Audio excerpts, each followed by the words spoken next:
The difference in the ball game tonight, a goal from near midfield for Kansas Bailey, who is with us now, the junior defender. Take us through that goal, though. You're at midfield with a free kick. The intention to put it in the net or get it close? Get it as close as possible, and I just kind of, I would say, get lucky and get it on frame is the whole objective, to be honest. So what's going through your mind as you're watching it? Is it, I think it's got a chance, oh, it's in. The wind, yeah, the wind carried it a little bit. I was hoping one of our better header of those balls would get on it, like Shelby or something, and it just kind of drifted and went in, and I was pretty happy. Pretty good Tampa team that you all just took on, the 8th-ranked team in the country. What does it mean 2 games into the season to pick up a victory against a team like that? Well, I mean, rankings are just it's hard because, yeah, it's hard to get up for a second game like a Sunday, especially playing such a good opponent on a Friday. Like our coach said, finals go that way. You play a semifinal and then you play a final on a Sunday, so you got to be ready. And Tampa came out and played, and we just had to come out and play ourselves and be ourselves, and we did it. So opening weekend 2-0 probably couldn't have gone much better for you the first 2. So excited for that. Couldn't ask for a better start to a season. Well, Kansas, congratulations on the goal and the victory, and we'll let you pass it off. And we'll bring in the senior goalkeeper for the Lady Cougars, Mary Manson. We'll let you slide in here. Okay. A shutout for you today. You all have pitched 12 shutouts it was last season. You get your first one here tonight. Tampa, though, put a lot of good offensive attacks on the goal. They did. I was very happy with my defense today. My defense and my defensive mids all played really well.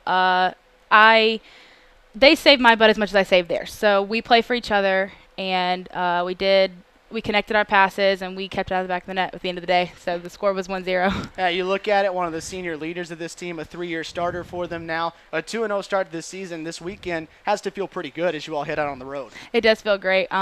We want to bring fans, back to our field for our games. So we had to start with 2 wins for the opening weekend. Yeah, you look at it now, you've got to go on the road for 3.5 weeks, 6 straight games. What kind of challenges does that present for you all? It's a lot different. We won't have our home fans. We won't have our home field that we're used to playing on, but adversity, we have to be able to get thrown into anything and come out on top. And our coaches have prepared us for that, and if not, we will the next couple weeks of practice. Well, another shutout for you. Congratulations on the victory, and best of luck over the next couple weeks. Thank you. We'll let her pass it off now, and the head coach of the Lady Cougars, Jay Entlick, will slide in here and join us now. Coach Entlick, you talk about preseason rankings and maybe not mattering as much, but that team, people thought enough of them to rank them 8th in the country, and you came in here, get an early goal on something that you probably weren't expecting to get there early on, and then able to hold on.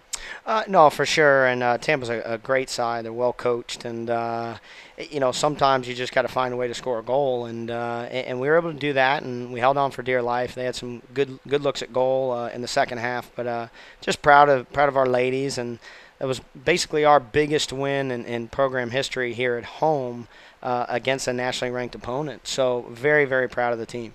You talk about Kansas's goal there 30 minutes into that game, something where she said, I'm just trying to put it near the net and get an opportunity. Then you get a fortunate thing like that to fly in over the net. Pretty big boost for your team. Oh, for sure. And, this year we realized we weren't sure how we were going to get goals. Losing some of the players we lost in the past and Steph Lowry not being 100% healthy. Any way you score, a goal's a goal. And unfortunately, in this business, it's result-oriented. And my heart goes out to Tampa. Like I said the other day, I used to coach there. And, sometimes you don't feel great about winning off of a bad goal. But, their coach came up and said, hey, a goal's a goal. And we move forward. Unfortunately, I don't think that'll be the last that we see of Tampa. And they do have a knack for finding a way to finish out the season strong, and I hope that down the road we get an opportunity to maybe see them again at some point, because it was a great game today. Friday night we talked after the game, and one of the things you wanted to see was improvement as far as playing a full 90 minutes. How did you think your girls responded to that today? Well, I think it's great, especially when you look at the stats. We got outshot in the first half, but we came out we're on top 1-0. Actually, if you look at the second half, we outshot them, and so it's a tale of two halves. And I thought we played much better in the second half this game than we did, to be honest, in the first half. So very pleased, but unfortunately, celebration is short-lived. We got to go back to work. We got a tough game next Friday, and we got to start preparing for Lincoln Memorial. Yeah, you travel on the road now 6 straight. You're going to spend 3.5 weeks away from this soccer complex here as far as games go. The biggest challenges of that, what are those? Well, we realize that we are not going to win a national championship, a Peach Belt championship here at home.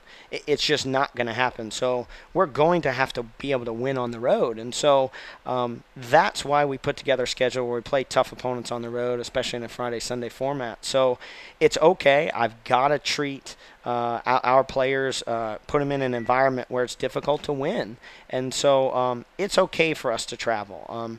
Do I like playing at home? Sure. All of our families can come, and we know the field real well. But like I said early on here in this conversation, we're not going to be able to win a conference championship at home like the olden days. Back in the day, Stephen, we would host the Peach Belt Conference tournament. We could win at home. But now we have to go to Evans. If we want to win the South versus Southeast Regional, we have to go on the road. If we want to win the national championship, it's not here in Columbus. Well, we don't want you to walk through game by game for us, but the next game, next Friday night, you go to Lincoln Memorial. Biggest things that you're looking for there? Well, certainly it's our first road game of the regular season, and Lincoln Memorial is a very talented team. They came down here last year and played us. They're very technical in nature. One of the toughest things is going to be leaving the morning of the game and playing after a long bus ride. So we're going to have to make sure physically and mentally we're ready after a long bus ride. To me, that is the most difficult thing for college athletics. Well, Coach, congratulations on the win today. A 2-0 start to the weekend, and best of luck over the next 3.5 weeks when we'll see you back here again for Georgia College. Great. Thanks, Stephen. Head coach Jay Enlick of the women's soccer program here at Columbus State University.